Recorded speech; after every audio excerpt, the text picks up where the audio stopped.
What's that? So Andy did a video, Sam. Yeah, exactly. So I'm doing this video for a few photographers that have been asking me about my lighting style.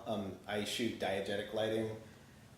There's no equipment or stands or artificial anything, so sometimes it can be tricky to set up these shots. And I mean, I only got good at it over 10 years of being really bad at it. So I thought I'd show some little tricks. This is Samantha. She's the model for today, and we're shooting my friend Jamie's beautiful home, which you can kind of check this all out.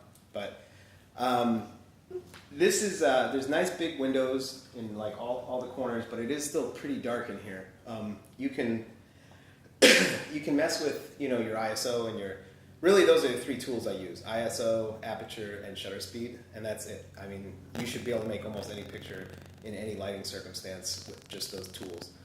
But in this case, this occurred to me as a good thing to share because this shot with this big wrought iron rail staircase, this would be a good shot by itself, but it seems simple. This seems like something I shouldn't, like no one should really have to explain, but when you get into situations, especially if you're a photographer that's used to working with like equipment, you tend to forget like all the things that are just at your disposal to light your subject.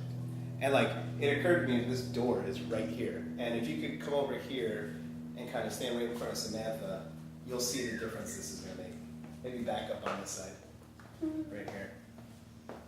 So it just occurred to me that all I have to do is open this door a little bit. I wouldn't even want it all the way because that would actually be too strong. But you'll see that how much that just lights her up. And you can kind of, really kind of pick and choose where you want to be, like how much light you want. Because if I open this all the way, she's going to get blasted like that. But in this case, I just kind of want a little bit of light so that I can keep a low ISO to stay away from like film grain or like ISO grain. And yeah, let's see. This is right now I'm at 1.8, 160 frames, sorry, not 160 frames a second. Shutter speed of 160, and my ISO is on 200. So this will be the shot. Bring your hand in here and turn that elbow forward a little. Good.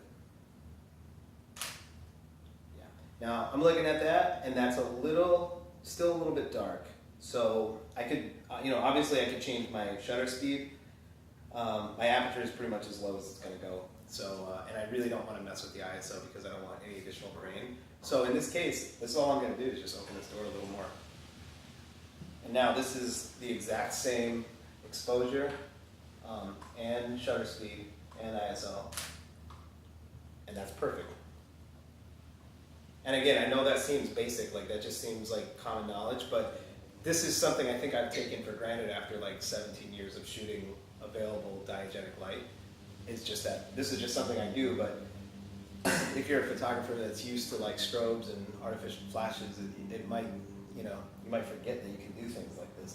I mean, there's a million different scenarios where this can come in handy, but the big thing is my shooting, like the difference between what I shoot and most other photographers shoot is I will tend to let the light direct or dictate where I'm going to make pictures, whereas most photographers is the opposite.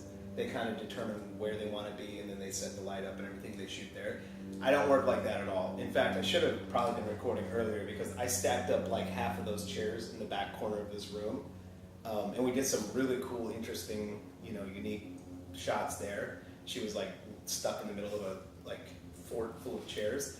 But that window is what determined that we were going to take pictures there. It wasn't like, I could have done it in the middle of this room, but with the way I shoot, I realized that there's just not that much light in the dead center of the room. So I found a window that had good light in the corner, and that's where we built our chair fort.